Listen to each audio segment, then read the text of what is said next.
What up? What up? What up? What up? What up? What up? What up? Welcome to another week of Journey of a Jackass. And I am your host with the most, Dia Shakur. You know what I'm talking about? So anyway, I hope everybody's doing all right. You know what I'm saying? You know, NFL football is still going on. National championship was a waste of time, but NFL football is still going on. So I hope if your team is still in it, win, lose, or draw, my skins, baby. My skins, District Unity. My skins, right? The fight anytime, anywhere. You know what I'm saying? So, yeah, man, they get it in. So, but I hope everybody's doing good. I hope your kids are back reintegrated into school and everything like that. Because, you know, things be a little slow and grungy after, you know, after the new year or whatever the case may be. Everybody just taking things kind of slow. But this is the year because we're in the transitional time with the presidency and all that stuff. I see a lot of folks out here complaining. No matter who's in office, nothing is really going to change at the federal level. Like talking about things are going to change. Yes, of course, things are going to change because we have a new president. He's implementing new things and stuff like that, right? But the real changes that you should be worried about is at your local levels, stuff like that. Federal level, yeah, the taxation, stuff like that. There's two things a lot of us niggas is going to do. We're going to pay taxes till we die. You understand me? That's why so many people fleeing from this country, all right? If you don't like the taxing and all this stuff, you don't like the presidency and stuff like that, I post things, places where you can go to, where you're accepted. Take your black ass over there, or white ass over there, or whoever your ass is over there. Go with them, self-deport. So anyway, man, I hope everybody's having a good time, though, right? So tonight, I got a wonderful show. Wonderful show. She's a queen maker. You know what I'm saying? Founder of a nonprofit, RealGirlz. Who run the world? RealGirlz, so they say. But she's a queen maker, though. She has a nonprofit, man, that helps young females straighten their crown up. You know what I'm saying? That prepare them for the world, stuff like that. She gonna get more into it, though, right? So before we get into that, story time with me. Story time with me, what y'all think? Story time with me, I think that's fair. Story time with me. Before we get into the very, very positive stuff, got to get into the jackassery. With the journey of a jackass be without the journey of a jackass story, right? So this story is from a long, long time ago. Long time ago. You know, a lot of my stories, I've been through a lot of things in my life, right? A lot of things in my life. So it was a long, long time ago. It's about a time that I was messing with a chick. Man, we were good to go, whatever case may be. But it didn't work out the way she thought it was going to work out. I just leave it like that, right? So since we got a queen maker on here, I wish the young ladies that I've been talking to my whole life had listened or had somebody like her to help her out, right? So it was a young chick I've been talking to. We've been talking to a few years and stuff like that. I was like, damn, I think I found the one. Finally found the one, right? Everything was good to go. We was living happy. Bills was paid. We was under one roof. Like everything was good to go. So I had no complaints. She had no complaints. Whatever the case may be. Good to go. Sounds like it's about to be a fairy tale ending. But do you see any wedding rings on my hand? Hell to the no. If you can hear me, no wedding rings on my hand. And I'm going to tell you why. So after a few years, you know, things got to get a little stale, whatever the case may be in a relationship. So after a few years, I found that she had started working late and working late and working late and working late, right? I was like, okay, cool. Because I used to do that too. Like sometimes when I would get so absorbed into work that I didn't want to go home, right? So I was like, okay, cool. So I said, well, I'm in the house cooking because I already been in the house. I'm in the house cooking. Shit, I just go surprise her with some dinner while she's still at work. So I pull up to the job. All the fences are locked the little area where they supposed to be working at. All the fences a lot. So I know they ain't in the field. I know after she gets up from work, she go to the Classics. That's the on-post liquor store. She'll go to the on-post liquor store, get her some pints, because she used to hide that she was drinking pints of liquor and throw the bottles away. I found out about that because one time we was at the liquor store. We walked in, she was like, oh, the lady already knew to go behind the counter and grab 4 pints of Smirnoff Green Apple. I said, what's that for? Like, oh, this is her regular. So I found out that way. So she was already holding stuff from me. So I go to the staff duty. I said, man, what time did everybody get off today? I said, oh, today was a half a day. Everybody got off at 12 o'clock. I said, really? It's like, yeah. So I didn't think nothing of it. I did, but I was like, I'm not the jealous person. So I was like, fuck it. Oh, well. So I get home. She comes strolling in around like 9 o'clock. I was like, hey, how was work? Acting like I didn't even go up there. Because people tell me this a lot. Like the women I dealt with, they're like, man, it just felt like you didn't care enough. Right? And it saved me from a lot of hard times. So anyway, this is a good story, but it's a bad story because it ended bad for her too, right? And 2 times. So anyway, I was like, oh, how was work? Blah, blah, blah, kiss on the forehead like I usually do. That was good. I said, y'all went to the field today or something like that? She's like, no, we just preparing for the field. Just all lies. Not knowing that I went up there. All lies. I said, okay, cool. Go ahead, get showered. I said, that's what I was about to do. Usually she would come in, she'd take her uniform off, just walk around and take her tan t-shirt. She didn't do that. She just went straight to the bathroom. All right, went straight to the bathroom shower. I said, oh, she just got finished fucking. In my mind, I was like, damn, she just got finished fucking. See, I wish she had a queen maker there to help her out. So I said, okay, cool. So we get to we sit there, we talk, doing the regular thing. We sitting there, we eating. I said, okay, cool. So your day was good? She's like, yeah, it was good. Blah, blah, blah. Nice. It was a long day. I was like, okay, cool. So it happened a couple more times. I was like, okay, cool. Well, at this point, she's cheating. There ain't no surprises come home. She's cheating. So I said, fuck it, right? Went up there. I went up there again because she said she had duty. She had duty, 24-hour duty. I said, okay, cool. I'm going to go up there, drop some food off, make sure she's good. I'm like, hey, and I like to surprise her. So I showed up there. She wasn't on duty. She was like, oh, she didn't have duty today. I said, really? I said, okay, cool. Don't worry about it. Don't tell her you saw me. Went home. I was like, text her, how's duty going? Oh, it's going good. You know what I'm saying? I'm out here. I'm here at the desk right now. I was like, oh, okay, yeah, that's cool. Damn, you got another 12 hours. Like, yeah, it's going to be over with quick. All right. I was like, okay, cool. Well, I ain't going to bother you no more tonight. So I was like, okay, cool. So she playing games with me at this point. I said, don't worry about it. We're good to go. We good to go. So couple more times it happened. I said, I ain't worried about it because I already found somewhere else to live. We was living together. I already found somewhere else to live. I stopped fucking her friends, like all sorts of shit. So I just really stopped giving a fuck anyway. So one day I said, man, I'm about to fuck with her like cold-blooded. So I went and I wrote like this little letter, like, please come home early. I got a surprise for you, stuff like this, right? So I did like this. I went and bought some roses all up and down the hallway, all that stuff. Lit candles. I still have the video for this shit too. I put the roses, I put a little heart. And then I wrote "Will you" with the flower petals and stuff like that. Had the candles lit and everything. I had the neighbors come in and record it.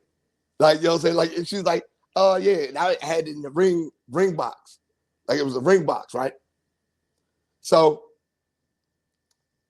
I did like this. She came home. She was like this. She's like, what's going on? She looked, she opened the door, and she seen the rose petals and everything. And she came, and when she came around the corner, I got down on one knee. Right? Got down on one knee. Popped the box up. And she's like, oh my God, oh my God, oh my God. So I figured out, oh my God, oh my God. There was like a little note in there. And the ring was like a little cheesy ass, like one of them little bubblegum rings, whatever the case may be. So I I told her to look, and then I said, I put it down the floor.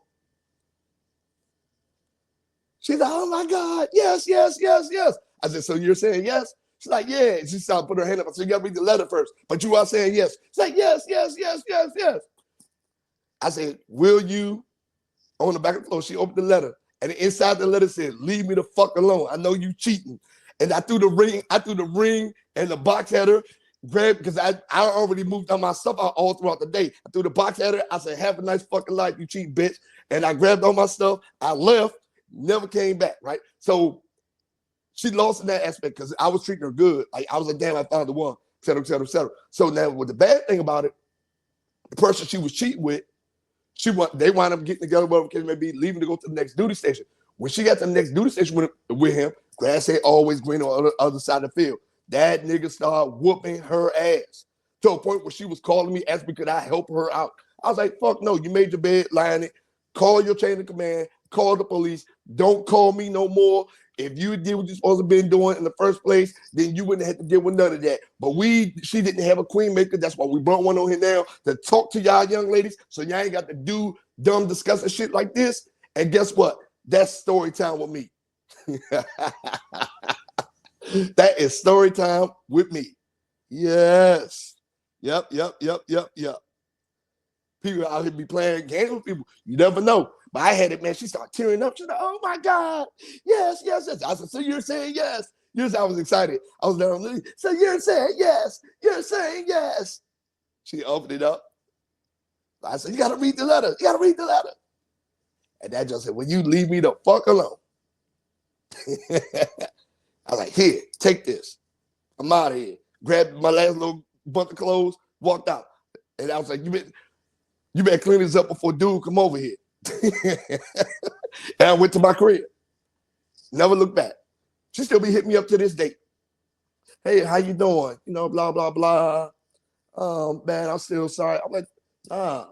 Oh, don't be sorry. Be careful, because I don't spend the block. It is what it is.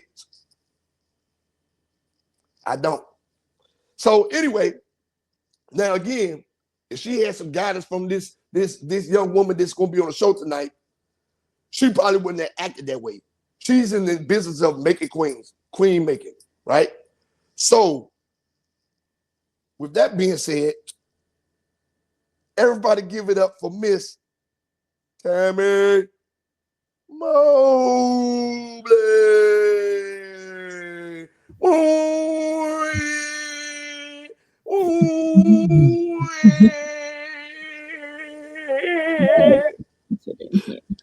Hi, how you doing? I'm well. How are you? Good. Some story. Yeah, now you see, if she had your guidance, I would have had to go through none of that. But you were wrong also. Absolutely. Okay. I hope you grew out of that. Like you're not that person anymore. Oh no. But Okay. no, absolutely not. I just say no, thank you, and I walk away from it. Like Okay. there now, or I'm like, no, I'm good. I wish you the best and all that stuff. But I mean, that was a lot of years of my youth that was wasted. Mm-hmm. A lot of other women that could have been getting weighing in this good energy. Oh, really? Oh, okay. Yeah. Okay. I said, if I'd known this, I would have started cheating earlier. Ooh.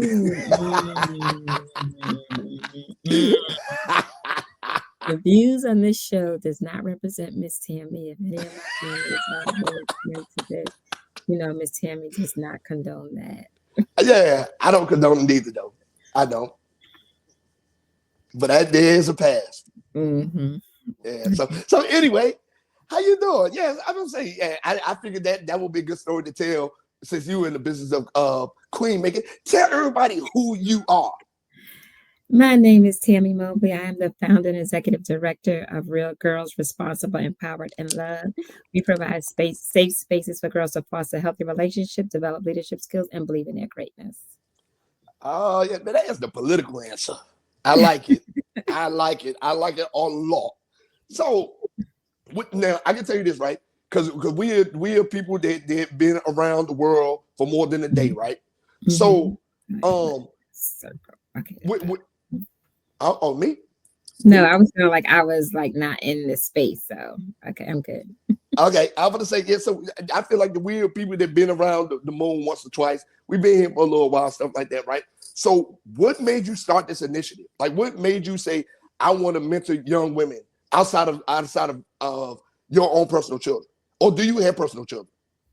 Yes, I do have children, but there's a lot of things that transpired in my life for me to start an organization for girls. One, I'm from Brooklyn, New York. So I used to get into fights a lot. I didn't know how to handle conflicts. And because of that, my best friend was killed. She was stabbed one time in the heart and she died at the age of 15 years old. I am a domestic violence survivor. So some of the things that you said, that's why I was like, that's not too cool. So just experiencing unhealthy relationships.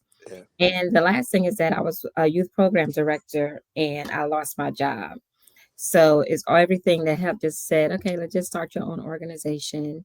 And that's where we are right now. So we help girls recognize the red flags to unhealthy relationship, learn how to resolve conflicts effectively, and just use their voice and just be their true selves.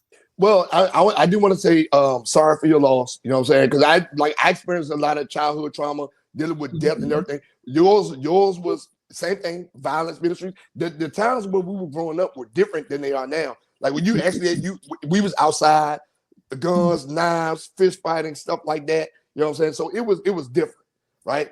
So sorry for your loss and all the trauma you had to go through. But you can't compare my case to your case. I wasn't cheating on this lady. This lady started cheating on me. Right. It's not that part. It's the part where you said her. So I'm a community advocate. I represent a lot of girls. So there's certain things that I'm not going to say anyway. Okay. Right. Yeah. But just the other part, like what the guy was doing, like, so there's no justification on any man putting their hands on a woman, or even no justification for a woman to put their hands on the man. Right. Yep. So even when she called you just to be like, you didn't care about her. Right. Like, just because she cheated, like, that's no justification because so it's okay for her to get beat by a guy. I didn't know. She called me when she left, and when she left to the next duty station, she left and went to the next duty station with the guy. They were together. They went to the next duty station together, all that stuff. And when they got there, that's when he got abusive. And she called me like she wanted me to do something. I was like, you're all the way over there on the other side of the planet. I ain't got nothing to do with that. Call the police. Call your chain of command. Okay. Yeah, okay. Call the police. So you did give her advice to say, "Hey, call somebody for help." Okay. Yeah. So it's one thing. It's two things that I don't do. Right. So I'm not an advocate for that. I like men that beat women. I don't associate with. I don't like it's too many women in the world. We're outnumbered as men in this world. So there are too many women. If you feel disrespected or she put your hands on you, stuff like that, before you put your hands on that woman back, leave. Yeah. You ain't got to deal with her. You're making a conscious choice. If you stand there, you're making a conscious choice. Is that and I don't fight over women. I don't. Yeah, I don't know. Like my sister, I learned that from my sister. My sister was getting abused by her. May he rest in peace, her baby daddy, my nephew's father, right? And she would call me to come handle him. But every time I would go and handle the situation, she would go right back to him. So it's like, every time there's something, that's normal. So it's like, every time there's something going on with y'all, you calling me to fix the problem, but you're going back to where it started. So there's no ground being gained here. So I stopped doing it. I'm like, hard head make a soft ass. So it's like I didn't. So and then not only that, my dad told me that he's like, if the neighbors are having a dispute, you let them handle it, or you don't get in between two grown men fighting. Don't try to break no fights up. Like that's not your place. Right. Well, it takes an average of 7 times for a person to leave an unhealthy relationship. So they have to want to leave on their own. So even though they're reaching out for help, sometimes they just want somebody to talk to or vent to. I mean, I know that was a family member, so you're just like, okay, I'm gonna go in because this guy should not be beating on my sister. But going back and forth, that's normal. Yeah. And I was like this, and then I was like, man, I didn't understand it because like I met his parents, like, you know, stuff like later in life. No, like he come from a 2-parent household and all stuff. I'm like, I know the dad wasn't beating on the mom. So I was like, so where is this coming from? Like I'm looking at how loving their household is, and then he out here another way. You know what I'm saying? I've seen this on multiple occasions though. With me being 20 years in the Army, 20 years in the Army, I used to deal with this all the time. Spouses coming up to the unit, stuff like this, and automatically we had to pull a soldier out. 72-hour cool down period. No contact order. You know what I'm saying? Stuff like you had to be escorted to the house to get uniform stuff. We had to put them in the barracks. I dealt with this for 20 years. So I've seen both sides of it. I've seen the male abuse females, female abuse males, them fight each other, just toxic relationships, right? Was your sister able to get out the relationship? Is she out of the relationship? Yeah, well, he died. Oh. Yeah, he died. He got killed. Oh, I'm sorry. Yeah, man, that's what I said. May he rest in peace. Yep. Yep. But if he still was here to this day, who knows where it would have been, or if my sister would still be here. You know what I'm saying? Stuff like that. And that's what we didn't want, because I'm the oldest of 9 kids. So if something bad did happen to her, he might as well went missing. Because if we found him, it would have been nothing nice. Would have been okay. I get it. Yeah. So now I know you said, so you referenced this to your domestic, and you were a survivor. I've had other survivors on here before. I'm actually going to do a panel for survivors doing domestic violence awareness. So I'm going to have a panel. So I would love for you to come back on there to talk during that time too. Right? So what I tell people, like, I'm a survivor 365 days a year. And I know a lot of people wait until October to do these panels. However, October is usually, if you're a survivor, at least for me, is my busiest month, right? So you can do anything, anytime. It doesn't have to be limited to October, right? You know what I'm saying? But I know that October is a month, and February Teen Dating Violence Awareness Month. So February, I'm doing something with my young people for Teen Dating Violence Awareness Month. Now, how often do you're dealing with young teenage females and young adolescents, right? So how often do you come across them being survivors of DV and stuff like this? And like, not too many. So I work in middle schools, high school. I work with high school girls. I work with college students. So I think a lot of them don't know what the red flags are. They're thinking, like, is this guy just calling them constantly? That's not a red flag. Like, they don't understand that.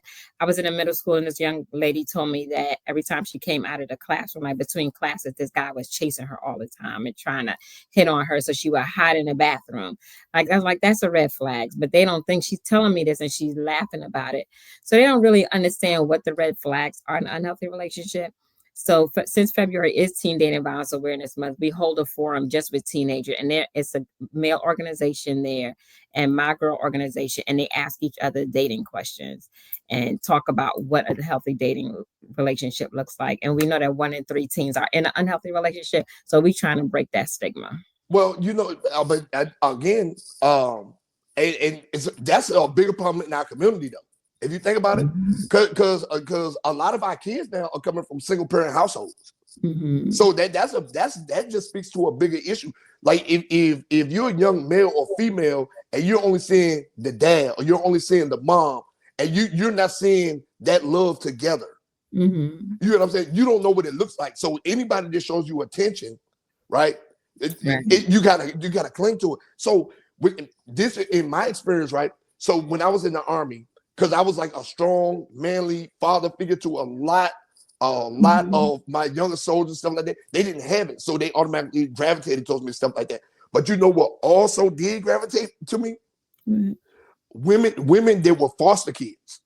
Oh wow, okay. Yeah, there were a lot of women that gravitated to me that were in the Army.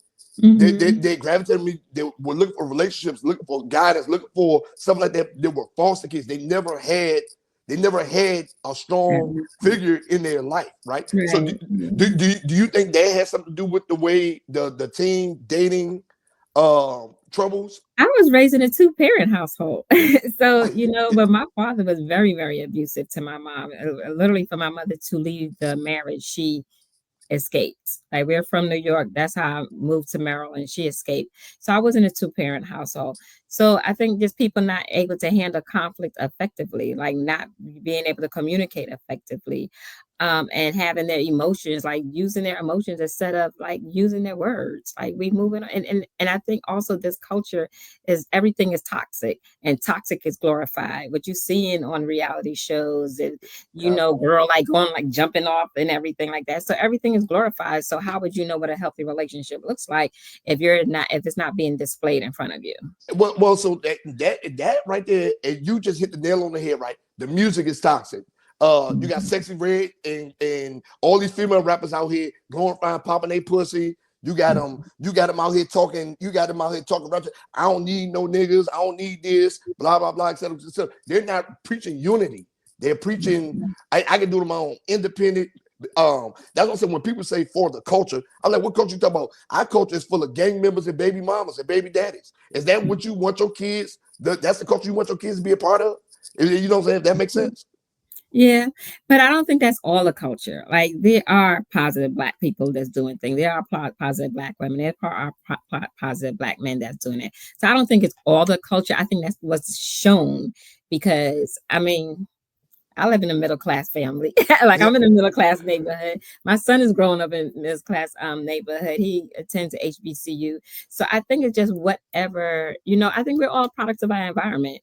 So if you're in an environment with the lowest socioeconomic class and status, that's what you're going to see. However, if you transition over to middle class or upper class, you're not going to see that. So it's just a product of your environment where you are. Yeah, well, and I grew up in a middle class family until my dad left, and then things shifted for us like tremendously, right? So I seen what the two parent dynamic was. We didn't see them argue, we didn't see them fight. We seen what love looked like, right? We seen all my siblings, again, 9 kids. Seen all the siblings growing up in one house. Yeah, you feel what I'm saying? So we seen that, right? But once he left, the lower social economic kind of took over. Like we had to fend for ourselves. A lot of fighting, a lot of street stuff, and stuff like that. One thing that I did notice being in the streets and stuff younger is that a lot of the people that were getting killed, they didn't come from single parent households. They was out there to survive. There were some that came out there, but they knew when to get out. It was those people that came from the 2-parent households that wanted to go out there and live that life. Those were the ones that those were the ones that didn't understand. Those were the guys that was getting killed. So that's just me. That's what I noticed, right?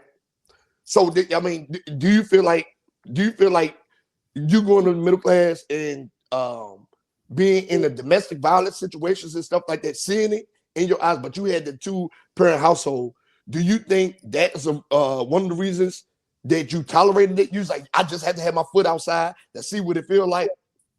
Tolerated what? I'm not trying to like the DV and all that stuff. It's something you was like, well, I'm gonna just stick through this. Is it because you saw it, or you was like, I want to put my foot in the water and learn for myself? I don't think anyone actually tolerates domestic violence, right? I don't think, and I also don't think when people say you treat people how to treat you, because nobody treats anybody to abuse them. Okay. I do believe that we move with our hearts instead of our minds. So even though, when you like somebody, you fall in love with them, you're like, okay, you don't want to see the negative in them and you fall in love. So that's what you're seeing them through the love lens. Not until you start thinking and you're like, okay, this might not be healthy for me. Also, people that's in an unhealthy relationship, we don't talk to anybody. We don't talk and let people know that we're being abused. I'm glad your sister shared that. But a lot of times we don't share that information. So we're isolated. And that is part of control. Abuse is really about control. It's not about that person, like really the physical aspect of it. It's about control. There's a lot of people when they say, well, why didn't she leave, or why she didn't leave? That's like the worst question to ask. Right. Yeah. You can't, because you can't leave because that person is being controlled in a way. And it could be because they're staying there for the kids. They're staying there for the money. They staying there actually because of love. Like we're hoping that person turns themselves around. So I don't really think it's tolerated. It's just that you're brainwashed thinking that, I love this person. They're going to change. So it's like a form of Stockholm syndrome. It's like being a slave, and then after slavery ended, a lot of the slaves went back to their slave masters to work because they didn't. That's all they knew. Yeah, because it's a trauma bond. You develop a trauma bond with that person. So you're saying, okay, you're thinking that person is showing you love, but you don't realize that it's not love because it's a trauma bond that you have. And not till you actually leave, whatever that 5th, 6th, 7th time. that you leave and you start loving on yourself, then you realize, you know what, I was in an unhealthy relationship. And it's good now because I mean, it's nothing good about domestic violence, but in the world we live in now, there are options for like mental health services, therapy, psychiatry, stuff like that that helps you along with the process. I think if like a lot of if we had these outsources back in like in our parents' time and our grandparents' time, it would have been a lot of broken homes there too. Because back then, granddaddy and them used to beat ass. Yeah, they were abusing. They were abusing. They were not only abusing physically, they were abusing mentally and emotionally because they were with different women. And the moms and our grandmas were staying. However, they were staying because they probably didn't have the financial means to leave and have trying to have kids on their own. So it was a reason why they were staying in unhealthy situations. Not saying that it was good, not saying that it was justified or whatever, but it was a reason why they were staying there. Yeah, no, yeah, because what's the name? I'll say, because if my grandma had 14 kids, 14, 15 kids, right? You come And from my a good, huge family. yeah, it was, and my granddad made recipes. He just passed away. I think it was his penance because he was abusive to all of them and all that stuff. He started watching this. He watched his wife die. And he started watching his kids pass away. So it was kind of like a penance for him. But it was enough for him, right? Because they used to share the stories. They was like, yeah, he used to, and my grandma, she went and got a job after that. Like he was like putting hands on and stuff like he's working and coming home and just drinking and stuff like that. At least he wasn't one of those granddads that went and started a family on the same block, because most families, outside families was created within a block of each other back then. Now you can do it because of the access to people, you can do it across the country. But but he would put hands on it. And you know what my grandma did? He would sleep. One day, my aunt told me this. That one day he would sleep. And she went and tied the phone cord around his neck and started choking him. And it was like the life started leaving him. And he said that like, and she did it and let it go. And he said, and she was like, enough is enough. And they was all standing there watching her as she did it. And she's like, what was bad is like, she's like, none of us thought nothing because it was like we felt like he was getting what he deserved. And they did like this, and then he was like, enough is enough. And from that day forward, he never put her hands on her again. Oh wow. Yeah. Yeah, she fought back. Yeah, she fought back. Mm-hmm. Yeah. I was like, dang. And when some of them old school stories they used to share, I'm like, dang. Wow. Yeah. So now, how long have you been doing? How long have you been doing your nonprofit? RealGirlz is in our 5th year. We're getting ready to go into our 6th year. Last year was our 5th year. So it's still fairly new. I keep saying it's in the infancy stages. We've done a lot. I've done a lot, but there's so much more that I want to do. And there's so much more that I'm looking forward to doing. Man, that's what's up right there. You know what I'm saying? I like this. Look at you being a factor in the community. Now, yes, that's my girls. We just did a 4-day retreat. So I'm still kind of like high over that. And we have an event coming up on Sunday. So I'm kind of in between trying to rest, trying to have a high off of it. But we had a dope weekend, a really, really dope weekend. Man, that's what's up right there, man. High five. Yeah, high five. So now establishing this, right? What are some of the challenges you had establishing your nonprofit? One of the challenges was because I was working before, and because I lost my job, I just started the nonprofit, which I felt like I should have had more of the business side behind it. Like I had the passion and like, I'm going to do this, but the business side, I'm like, so felt like when I started, I was going backwards. Like I was, and because I started growing rapidly and I did not have the business side of it. I didn't have the finance. I didn't have that. So that part, if anyone's starting, I want to tell them now, because I do training and mentoring for organizations now that I already tell them, like, get everything situated, because once you start growing, it's hard to try to backtrack and try to I work with about 200 girls a year through all my programs, and I'm constantly on the move, constantly on the go. And sometimes I'm surprised at the growth. I'm happy about it, but I'm surprised also. So I'm still trying to play catch up sometimes. One of my homegirls, her name is Jay Wilson. She has a nonprofit called Melanated Moms, and she said she said the same thing, because hers is about maternal death rates and female maternal pregnancy health and stuff like that. And Mhm. she said the same thing. She walked into a situation where and with her nonprofit that there was a $1 million grant that was being offered to Mhm. them, but she did not have the personnel. She didn't have none of the stuff Okay. to facilitate that. So she had to build a Yeah. staff, a team, all that stuff, right? So Yeah. yeah, This so opportunity that I had to turn down. Like I don't have the staffing. Like it's just me. I don't have it. So yeah, but I mean, some of those things you can't prepare for. You can't prepare for, you think like, okay, I'm gonna get it, do this. But then as people started calling saying, Miss Tammie, can we have you at Miss Tammie, can I have you there? And I'm like, okay, yeah, but I don't have the staff. So I'm yeah, running yeah, all over the place. yeah. And like you're doing well, yeah, it's the same thing what I'm doing with the books, the shows, the speaking Mhm. events, like you know what I'm saying, like the shows, like the shows, like I, everybody like, man, you need an assistant, but I just it just be me and my little calendar book, writing stuff down Yeah. and putting it on the calendar and joint. I'm like, damn. So Yeah. I gotta be here from 9 to 2, and then I gotta be here from 3 to 7. And I'm like, damn. All right, Yeah. my Just Saturday like is today, gone. we had an interview at Channel 6 News this morning at 8:30 morning. It's freezing cold. I live in Chester. I had to drive to Richmond. I didn't think it was going to happen anymore. Trying to get one of my girls to get there. Just putting everything on the calendar, just doing stuff. So I totally understand. Yeah. So now with you having this big influence in the community, right? You having this big influence in the community, how you're mentoring the youth, you're on TV, you're doing interviews and stuff like that. Like you're becoming a well-known face in Southern Virginia, right? Central. Hmm. Well, yeah, Chester is Southern. I used to live in Chester. I used to It's live. Central Virginia. Yeah. That's something. Chesterfield County is Southern Virginia. Yeah. Dude, don't You be say it's lying to me. Southern? Okay.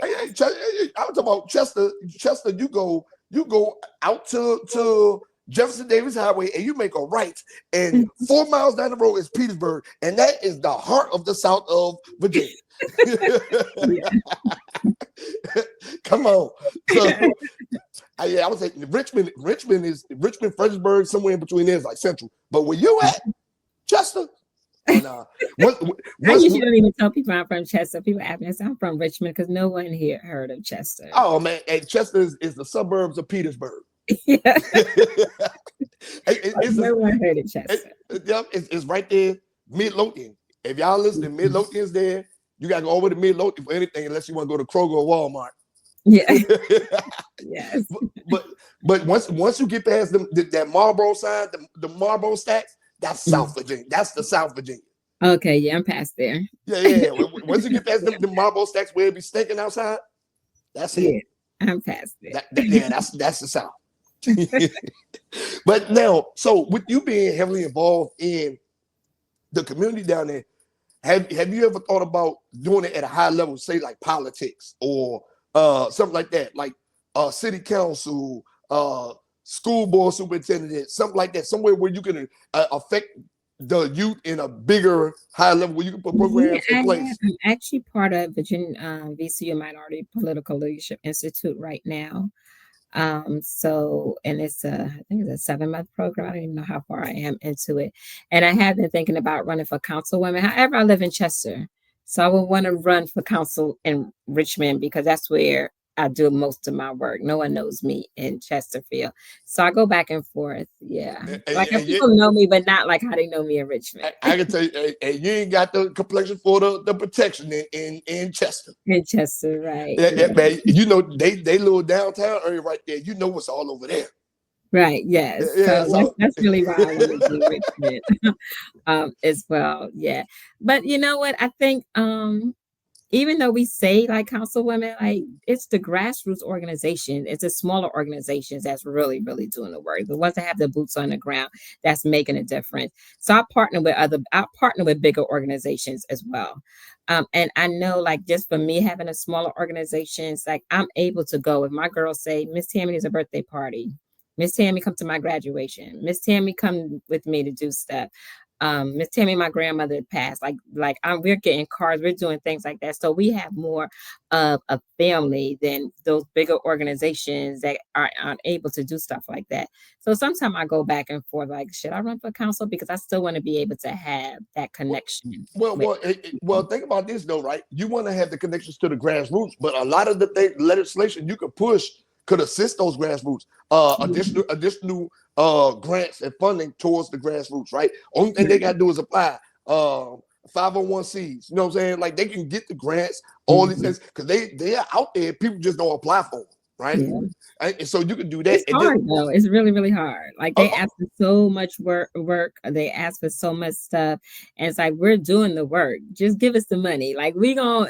I mean, yeah. I know the people that take advantage of it, but if you see me out here grinding, like don't put me through all these hoops to get a little bit of money. Like, Yeah, that don't make sense. I don't understand it, but I mean, the money is out here though, and then not only that, right? So as a city council person, um, you can put legislation in play after school programs for young women, 16 and under, after school programs, weekly meetings for single parents or parents and their daughters. Like you can put these programs in place in well, communities. Richmond has it. Like I'm part of after school program within Richmond through an organization called Next Up. So they're in most of the middle schools in Richmond. Okay. And we're part of their out of school time network. So I am in out of school time, in school time, weekend, summer program. Like I got all year round. Ah, yeah. See, I like that. Yeah, we're So, doing some stuff here. so, my thing is right, and you're on your journey right now. At short-term goals, short-term with let's say 5 to 7 years, right? Where would you like to see your organization? Five to I would seven like years. us to have a building. I really like for us to have a building that the girls could come to me right now, even though I have amazing partners that allow us to use their space. Like we partner with the Boys and Girls Club in the summertime. We use this space. The Life Church is one of my partners. We use their space on the weekends, but it would be nice just for me to have my own space, because I'm taking my stuff in and out and doing stuff. So I would love to just have our space, and that's my big goal. Now, with you being so rooted there in Southern Virginia, Chesterfield County, Yeah. with you being so rooted down there in the Richmond area and the surrounding areas, right? Do you see this becoming a nationwide thing, or would you relocate to expand your program? I would if I had the staffing. I actually did programs in Fredericksburg. Oh, okay, Yeah, yeah. I did do it there last year. So I would like to expand it, but I just need the staffing. And so I'm kind of like mellow now, but my program, we're the hype program, right? When real girls walk in the place, like we here, we're loud, we do everything. And it's not just bringing staffing in, it's having the staff that have the same energy. Okay. Because I am in school sometimes, and if I'm not there, they'll say, "Well, Miss Tammy, like that person came in and they didn't have the energy." Because when we come in, like we are there. So I Yeah. just need that same energy with people. Not saying that there's not people that's doing some dynamic work. However, if you just come in and you're like, "Yeah, I'm real girls," we come in like we real girls, like we real girls. So I need people that come in like that, but in order for me to even think about expanding, because you gotta live Yeah. up to our Everybody don't have that kind of energy, and that's the right. thing You right gotta there. live up to our name. It is very, very, very hard. Like I deal with that all the time. Like I be expecting high volumes of energy. That I be looking up like, well, everybody ain't got my energy. So Right.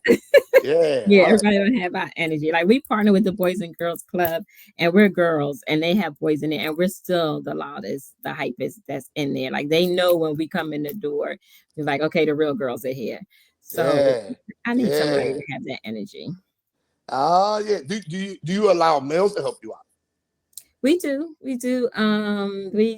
not too often, but if it is a program or workshop, I do let guys come in. And again, like I said, we're doing a teen dating violence thing, so we have a male organization that we partner with. But in the summertime, it's a 4-week program. So if a guy wants to come in and do like a self defense or anything, yeah, we let them come in. Okay, yeah. I was like, yeah, I asked that because I like volunteering, helping people out, stuff like that, especially with self-defense. Like, yeah, I did. That's what I did, like Oh, cage fighting self-defense. and all that stuff, and like, You can't be cussing around my girls though. huh? You can't be cussing around my Oh girls. no, no, no! I don't cuss around the kids. Okay. I don't cuss around the kids. No, I Okay. don't. Only the kids like did my siblings drop off. I'm letting you know I beat other people's kids. So if you drop them off over here, they gonna get to work. Right. Okay. I know how to act in a professional setting. Okay. Okay. Now we didn't got into the meat and potatoes of your organization. Now I got some questions for you. Some questions. Some real questions for you. Okay. This is the part of the segment, question and answer. What you got? Oh yeah. All right, y'all. So y'all know what time it is. You know what time of the show it is. Time to get it on. Miss Tammie, how you feeling tonight? I'm good. I'm good. All right. So I'm just ask you questions. 5 questions. 5, 6 questions. That's it. Just a little off topic. A little something. All right, okay. So you got Netflix? Yes, I do. You watch Squid Game? No, I don't. You ain't never seen Squid Game? No. Why not? I don't watch a lot of stuff because I'm working and I'm on my grind and I'm busy. So if it's on, some stuff is usually on the background, but I'm not focused on it too much. So I don't watch too much TV. Okay. All right, cool. There's Cool. certain things like, yeah, but nah.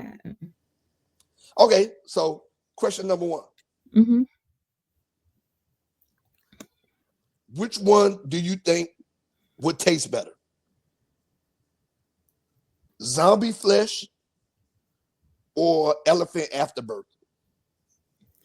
Neither one. Like, what the heck? I, I don't know. Neither one would taste good to me. I wouldn't eat either one of them. You're hungry. You have to eat one. I don't know. I don't know about that. No cannibalism. You eat afterbirth has vitamins and minerals in it. What does that have to do with me? Like, I'm not eating it. I'm very picky as it is. Like, I know I'm like a picky person anyway, so I'm like, Okay, so neither. You just starve. You wouldn't eat yourself. Cut a little finger off.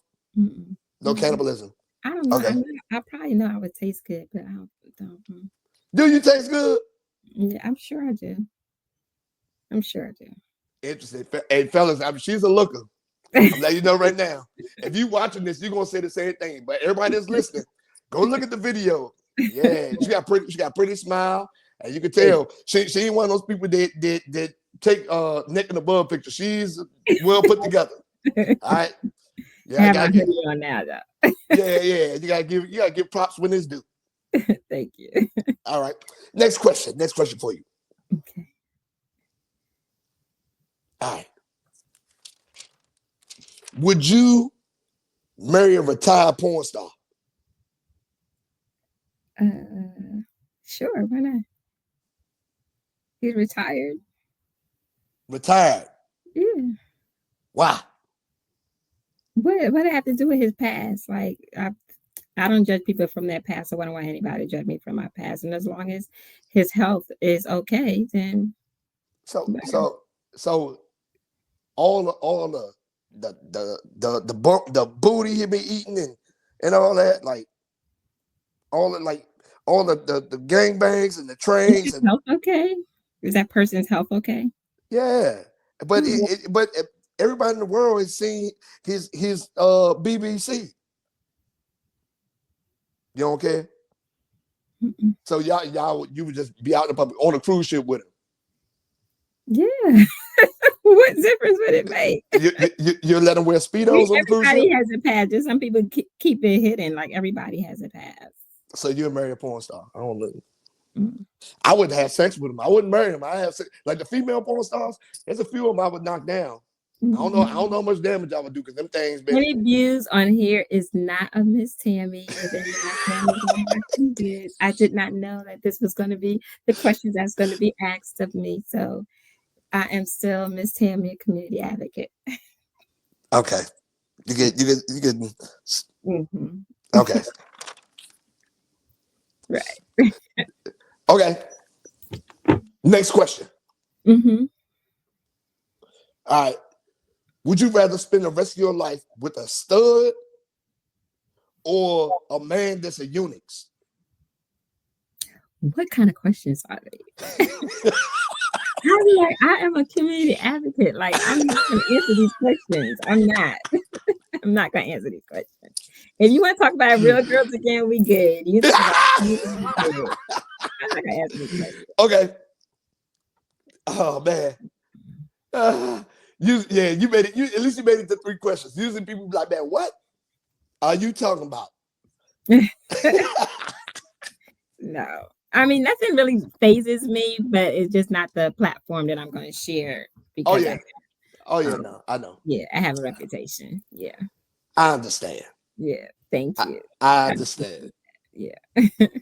So okay, so that's the end of the question answer. So we're gonna protect you from these last couple questions. Okay. I probably didn't answer them anyway. Oh no. No, you would have answered the next one. Oh. You would have answered the next one. It would that one is not that bad. But the stud and the eunuchs one is a good one. Yeah, I probably wouldn't answer it. Okay. So with that being said, man, I really enjoyed having you on the show tonight. Like it was very enlightening, insightful. Definitely I appreciate the work you're doing. I know there are a lot of moms and dads that appreciate the work that you're doing, right? So tell everybody where they can find you at. You can find me on Instagram, r.e.a.l_girls with a Z. And my website, www.realgirlz.us. And that's it. Like Facebook, RealGirlz. My personal Instagram is Tammie M. Mobley. Okay, boom. Oh yeah, hold on. I gotta put the M on there. Boom. There you go. Yes. All right. So now, any events you want to shout out? You said you had something going on in February. Yes, well, we have one going this Sunday. We are giving free hairstyles to elementary school students. We have some dope stylists coming in, going to be providing hairstyles. We're giving out swag bags.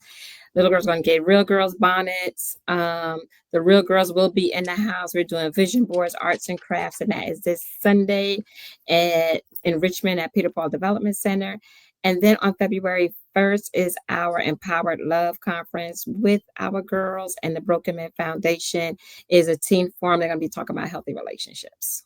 Oh, yeah. In recognition for Teen Dating Violence Awareness Month. Man, that is extra dope. Man, yes. And they are free, so just pull on up. If anybody told you, I'm telling you right now, I'm proud of you. And you can try to hide this interview all you want, but about 3,000-4,000 people going to watch and listen to this. Maybe it depends on, because my Apple numbers been kind of low. They've been like 3,000, but I usually do about like 10,000 a week. Okay. So, okay. That's fine. I already said it's still Miss Tammie, y'all. No, you didn't do nothing out of pocket. You spoke very professional. There's nothing on this show that's gonna hold you from running for mayor one day. I ain't think so. Yeah. Yeah, you know what I'm saying? But I do want to thank you for coming on, and I thank you for sharing your story and your organization with the world. Man, I really, really appreciate you, for real. Thank you, Miss Tammie. If nobody told you before, I'm telling you now, I'm proud of you. Thank you very much. Thank you for having me. Yes. Now I gotta let you go because I got to get this show rolling. Have a good night. Thank you. Yes, and thank you for all the information in the conversation. All right. Have a good night. And fellas, she looked good. Thank you. Bye. Oh yeah. That was Miss Tammie Mobley, y'all. Everybody give it up, Miss Tammie Mobley.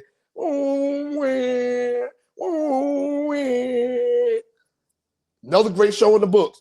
She got stuck on them questions though.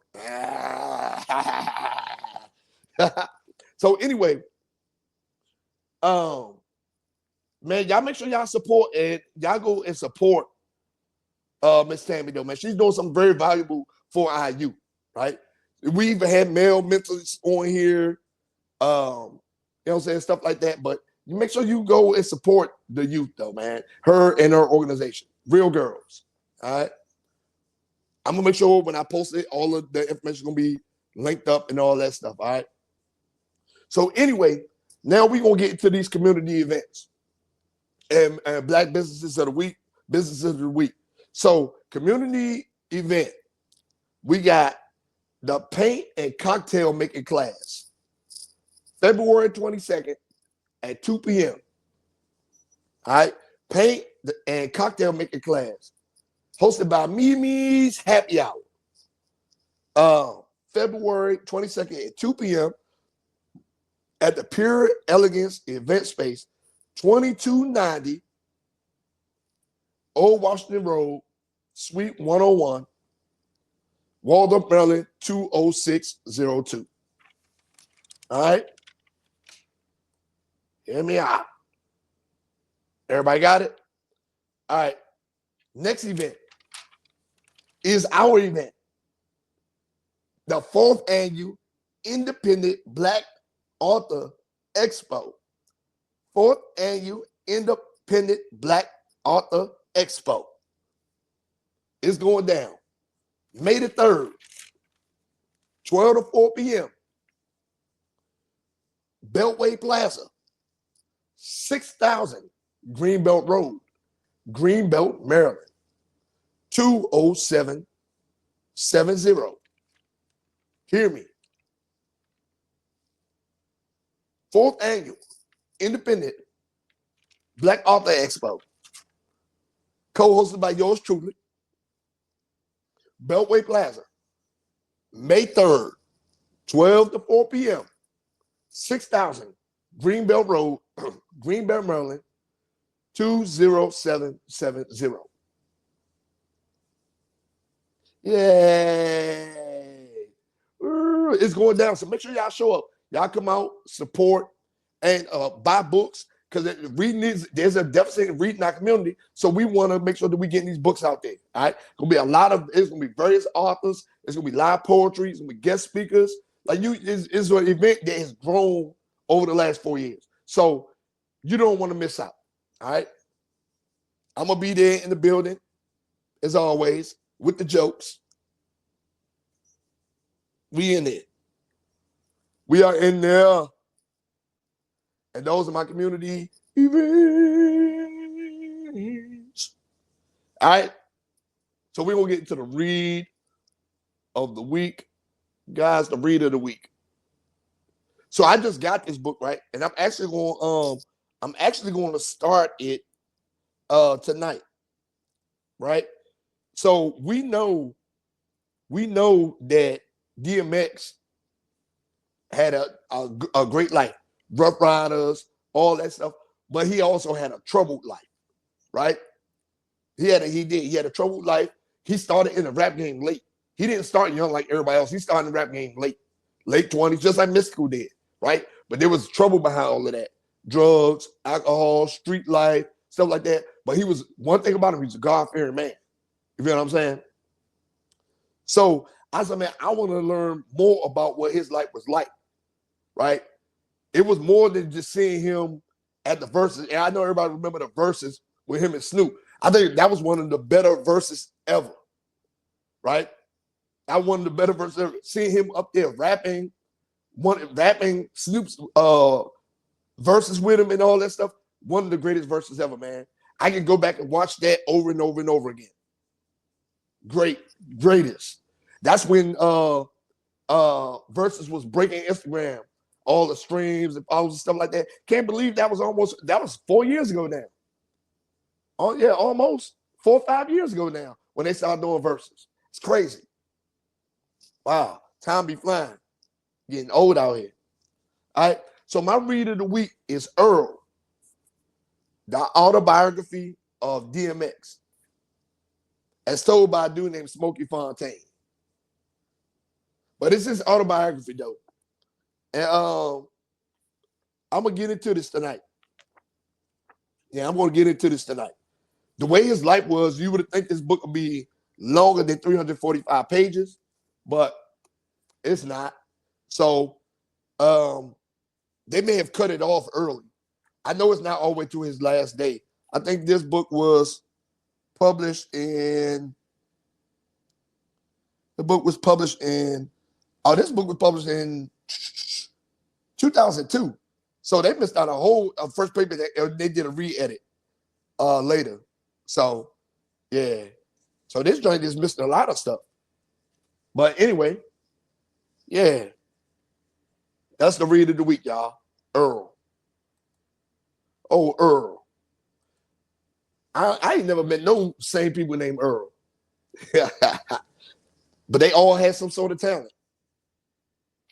All right? That's my read of the week. All right, now we done got to all of that positive stuff. All that positive stuff.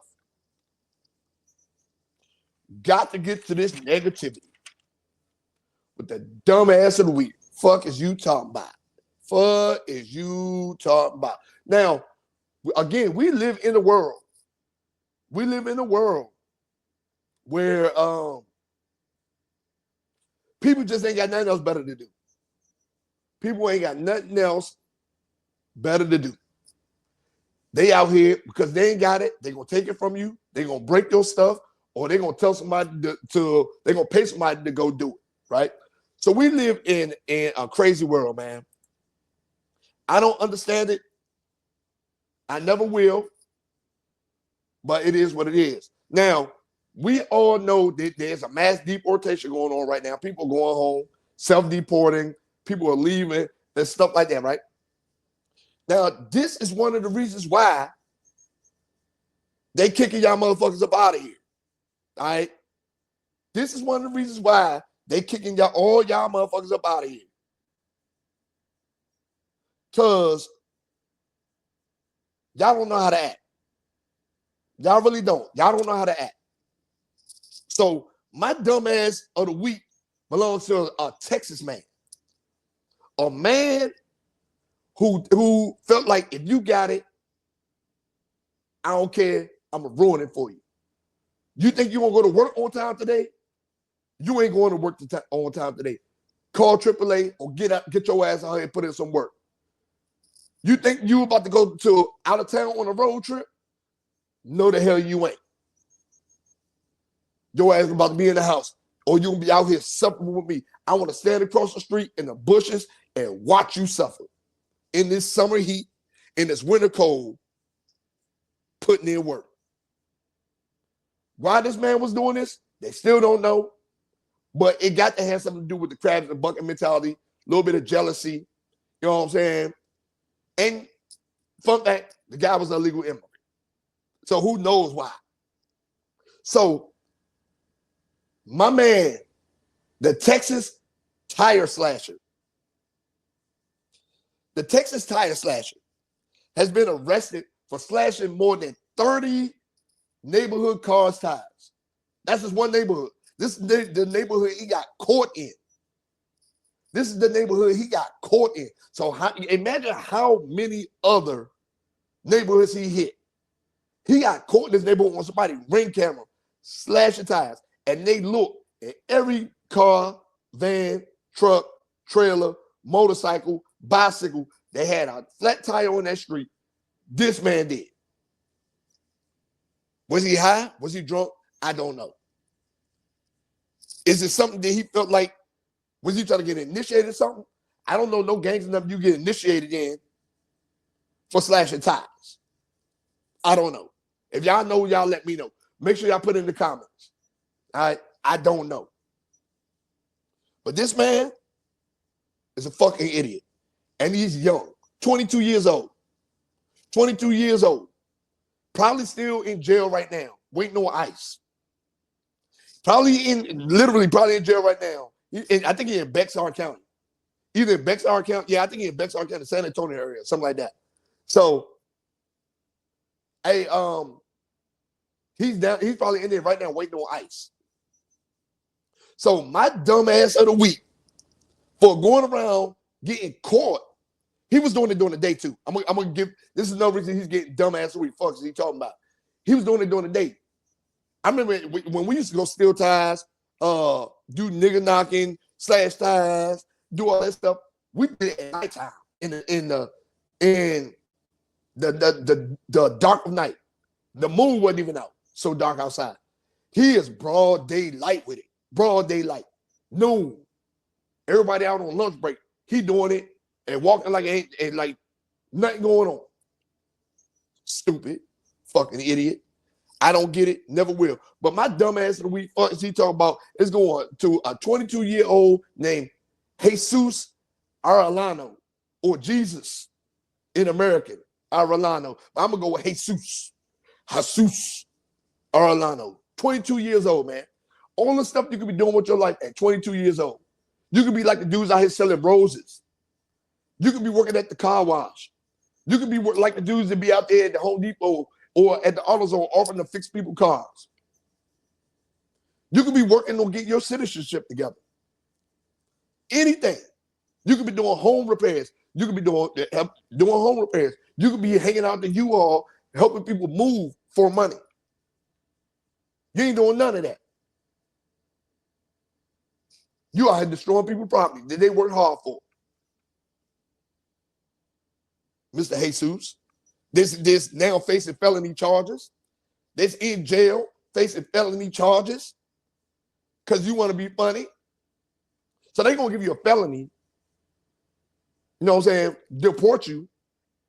So imagine trying to come back with that felony in America. This ain't going to happen for you, bud. So because you want to be funny, play games, and do dumb shit, you about to go home and go down to Mexico, slash the tires if you want, and see if you don't get your head bust. Lucky you didn't get your head bust in Texas, because they don't be playing out there. They stay with their guns. So but it is what it is. So, Mr. Jesus Arellano, you are the dumbass of the week. Fuck is you talking about? Fucking stupid. Man, get these people off the streets, man. I don't get it. Get him off the streets, man. Get his ass off the streets. If he's still in jail, good. He don't need to be outside doing dumb shit like this. Get him off the streets. And that's my dumb ass of the week. All right, y'all.